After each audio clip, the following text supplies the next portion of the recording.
Et encore une fois, merci de regarder cet épisode de Capsule Technique, une émission francophone qui parle de game design. Ah, Dark Souls par-ci, Dark Souls par-là, presque 2 mois après sa sortie, le titre est toujours autant hypé.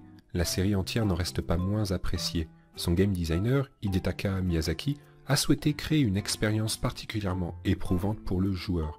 Ces jeux sont difficiles, ils demandent une exécution parfaite et une connaissance approfondie de sa diégèse et de ses mécaniques ludiques.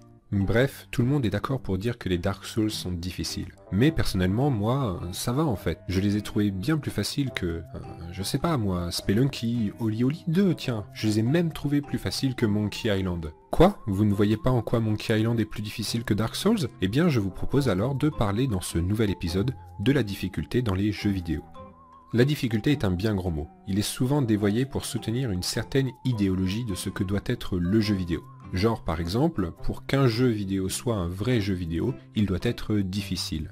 De plus, il est utilisé à tort et à travers pour comparer les jeux entre eux sans qu'il n'y ait une véritable réflexion plus aboutie sur ce qui fait la difficulté vidéoludique.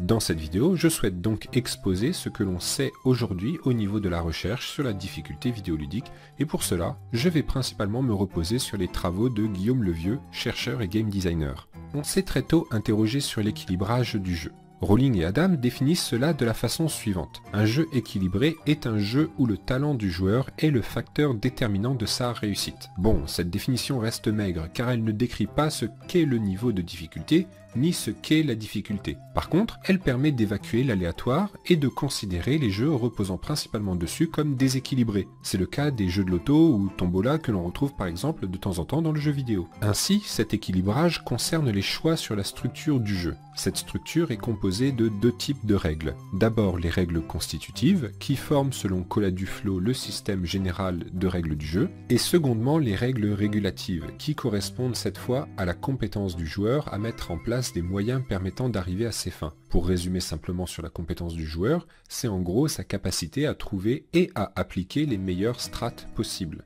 Le jeu, pour être équilibré, doit donc proposer des règles constitutives qui suivent la progression du joueur, et pour cela, les game designers ont 2 possibilités pour designer ce que l'on appelle la courbe de difficulté. Soit la scénarisation de la difficulté, soit un équilibrage dynamique de la difficulté suivant les progrès du joueur. Et je souhaite dire une chose, une courbe de difficulté comme ça, qui n'est pas titrée, eh bien ça n'existe pas, mais alors pas du tout.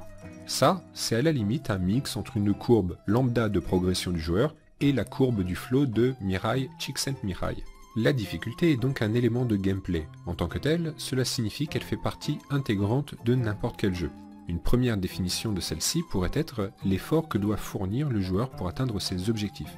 Et ces efforts sont mis en scène par le gameplay. Mais il faut comprendre que la difficulté n'est pas un élément en soi dans un jeu. C'est plus la valeur d'une relation entre un jeu et un joueur. Ainsi, par essence, la difficulté est variable et tend à diminuer au cours du temps. Plus un joueur connaît les règles constitutives du jeu, et plus il est capable de mettre en place des stratégies optimales. Ainsi, afin de prendre en compte cet aspect relationnel de la difficulté, il est nécessaire de distinguer les notions de difficulté absolue et de difficulté relative. La première est l'effort que doit fournir un joueur type, lambda, pour atteindre les objectifs proposés par le gameplay. Cette difficulté ressemble à ça. La seconde forme de difficulté, quant à elle, prend en compte l'évolution des capacités du joueur tout au long du jeu. C'est cette seconde difficulté qui se repose sur l'équilibrage du jeu pour toujours proposer un challenge correspondant à la progression du joueur. Et elle ressemble à ça. On voit bien que la difficulté diminue en fonction du temps et que le jeu doit la rehausser périodiquement. Tout ce travail d'ajustement en fonction des progrès du joueur définit la courbe de difficulté d'un jeu. Et c'est Ed Byrne, level designer de son état, qui fut l'un des premiers à vraiment théoriser sur le sujet. Mais vous allez me demander, mais comment créer cette courbe de difficulté ? Eh bien, tout d'abord, cela dépend du type de jeu que vous souhaitez, des jeux de progression ou des jeux d'émergence. Dans les premiers, les designers ont fixé le plus précisément possible le parcours du joueur. Les situations rencontrées sont donc réfléchies, calibrées et encodées dans le contenu du jeu. C'est ce que l'on appelle scénariser le gameplay.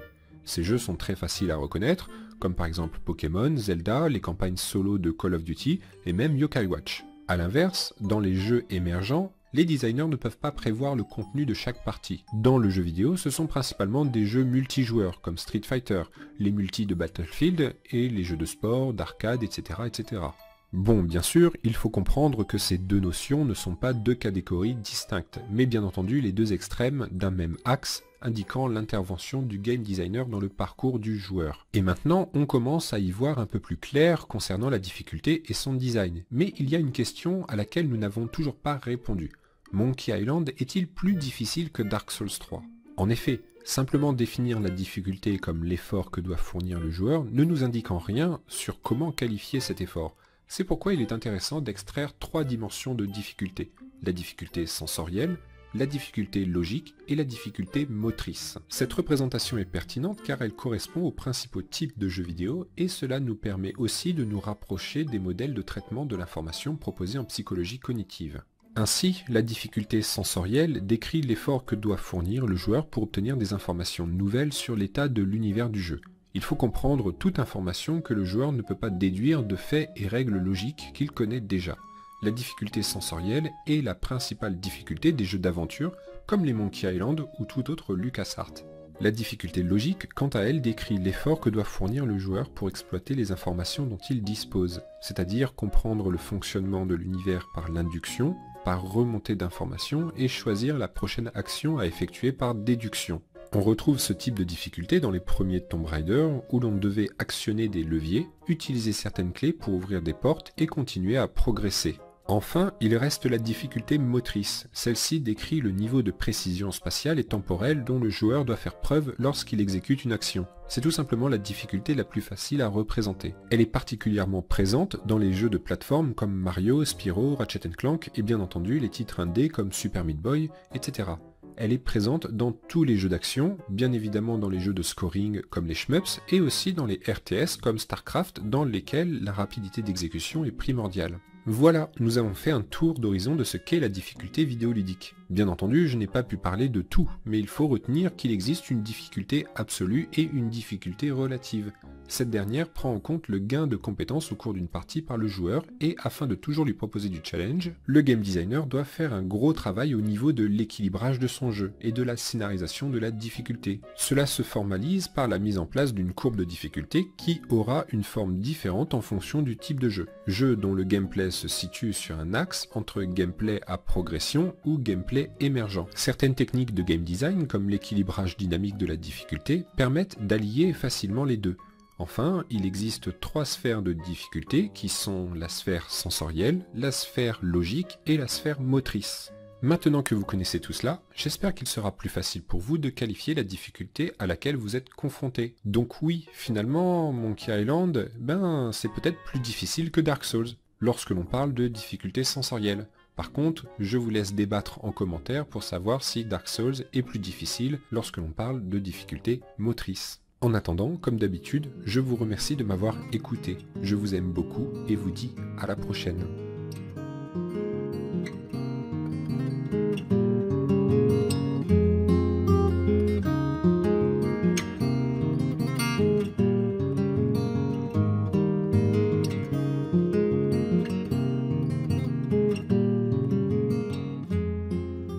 Correspondant à la progression du joueur. Et elle ressemble à ça. On voit bien que la difficulté diminue en fonction du temps et que le jeu doit la rehausser périodiquement. Tout ce travail d'ajustement en fonction des progrès du joueur définit la courbe de difficulté d'un jeu. Et c'est Ed Byrne, level designer de son état, qui fut l'un des premiers à vraiment théoriser sur le sujet. Mais vous allez me demander, mais comment créer cette courbe de difficulté ? Eh bien, tout d'abord, cela dépend du type de jeu que vous souhaitez. Des jeux de progression ou des jeux d'émergence. Dans les premiers, les designers ont fixé le plus précisément possible le parcours du joueur. Les situations rencontrées sont donc réfléchies, calibrées et encodées dans le contenu du jeu. C'est ce que l'on appelle scénariser le gameplay. Ces jeux sont très faciles à reconnaître, comme par exemple Pokémon, Zelda, les campagnes solo de Call of Duty et même Yokai Watch. A l'inverse, dans les jeux émergents, les designers ne peuvent pas prévoir le contenu de chaque partie. Dans le jeu vidéo, ce sont principalement des jeux multijoueurs comme Street Fighter, les multis de Battlefield et les jeux de sport, d'arcade, etc., etc. Bon, bien sûr, il faut comprendre que ces deux notions ne sont pas deux catégories distinctes, mais bien entendu les deux extrêmes d'un même axe, indiquant l'intervention du game designer dans le parcours du joueur. Et maintenant, on commence à y voir un peu plus clair concernant la difficulté et son design. Mais il y a une question à laquelle nous n'avons toujours pas répondu. Monkey Island est-il plus difficile que Dark Souls 3 ? En effet, Simplement définir la difficulté comme l'effort que doit fournir le joueur ne nous indique en rien sur comment qualifier cet effort. C'est pourquoi il est intéressant d'extraire 3 dimensions de difficulté. La difficulté sensorielle, la difficulté logique et la difficulté motrice. Cette représentation est pertinente car elle correspond aux principaux types de jeux vidéo et cela nous permet aussi de nous rapprocher des modèles de traitement de l'information proposés en psychologie cognitive. Ainsi, la difficulté sensorielle décrit l'effort que doit fournir le joueur pour obtenir des informations nouvelles sur l'état de l'univers du jeu. Il faut comprendre toute information que le joueur ne peut pas déduire de faits et règles logiques qu'il connaît déjà. La difficulté sensorielle est la principale difficulté des jeux d'aventure, comme les Monkey Island ou tout autre LucasArts. La difficulté logique, quant à elle, décrit l'effort que doit fournir le joueur pour exploiter les informations dont il dispose, c'est-à-dire comprendre le fonctionnement de l'univers par l'induction, par remontée d'informations et choisir la prochaine action à effectuer par déduction. On retrouve ce type de difficulté dans les premiers Tomb Raider où l'on devait actionner des leviers, utiliser certaines clés pour ouvrir des portes et continuer à progresser. Enfin, il reste la difficulté motrice. Celle-ci décrit le niveau de précision spatiale et temporelle dont le joueur doit faire preuve lorsqu'il exécute une action. C'est tout simplement la difficulté la plus facile à représenter. Elle est particulièrement présente dans les jeux de plateforme comme Mario, Spyro, Ratchet & Clank et bien entendu les titres indés comme Super Meat Boy, etc. Elle est présente dans tous les jeux d'action, bien évidemment dans les jeux de scoring comme les shmups et aussi dans les RTS comme StarCraft, il doit être difficile. De plus, il est utilisé à tort et à travers pour comparer les jeux entre eux sans qu'il n'y ait une véritable réflexion plus aboutie sur ce qui fait la difficulté vidéoludique. Dans cette vidéo, je souhaite donc exposer ce que l'on sait aujourd'hui au niveau de la recherche sur la difficulté vidéoludique et pour cela, je vais principalement me reposer sur les travaux de Guillaume Levieux, chercheur et game designer. On s'est très tôt interrogé sur l'équilibrage du jeu. Rowling et Adam définissent cela de la façon suivante. Un jeu équilibré est un jeu où le talent du joueur est le facteur déterminant de sa réussite. Bon, cette définition reste maigre car elle ne décrit pas ce qu'est le niveau de difficulté, ni ce qu'est la difficulté. Par contre, elle permet d'évacuer l'aléatoire et de considérer les jeux reposant principalement dessus comme déséquilibrés. C'est le cas des jeux de loto ou tombola que l'on retrouve par exemple de temps en temps dans le jeu vidéo. Ainsi, cet équilibrage concerne les choix sur la structure du jeu. Cette structure est composée de 2 types de règles. D'abord les règles constitutives, qui forment selon Cola Duflo le système général de règles du jeu, et secondement les règles régulatives, qui correspondent cette fois à la compétence du joueur à mettre en place des moyens permettant d'arriver à ses fins. Pour résumer simplement sur la compétence du joueur, c'est en gros sa capacité à trouver et à appliquer les meilleures strates possibles. Le jeu, pour être équilibré, doit donc proposer des règles constitutives qui suivent la progression du joueur, et pour cela, les game designers ont 2 possibilités pour designer ce que l'on appelle la courbe de difficulté. Soit la scénarisation de la difficulté, soit un équilibrage dynamique de la difficulté suivant les progrès du joueur. Et je souhaite dire une chose, une courbe de difficulté comme ça, qui n'est pas titrée, eh bien ça n'existe pas, mais alors pas du tout. Ça, c'est à la limite un mix entre une courbe lambda de progression du joueur et la courbe du flow de Mirai Csikszentmihalyi. La difficulté est donc un élément de gameplay. En tant que tel, cela signifie qu'elle fait partie intégrante de n'importe quel jeu. Une première définition de celle-ci pourrait être l'effort que doit fournir le joueur pour atteindre ses objectifs. Et ces efforts sont mis en scène par le gameplay. Mais il faut comprendre que la difficulté n'est pas un élément en soi dans un jeu. C'est plus la valeur d'une relation entre un jeu et un joueur. Ainsi, par essence, la difficulté est variable et tend à diminuer au cours du temps. Plus un joueur connaît les règles constitutives du jeu, et plus il est capable de mettre en place des stratégies optimales. Ainsi, afin de prendre en compte cet aspect relationnel de la difficulté, il est nécessaire de distinguer les notions de difficulté absolue et de difficulté relative. La première est l'effort que doit fournir un joueur type, lambda, pour atteindre les objectifs proposés par le gameplay. Cette difficulté ressemble à ça. La seconde forme de difficulté, quant à elle, prend en compte l'évolution des capacités du joueur tout au long du jeu.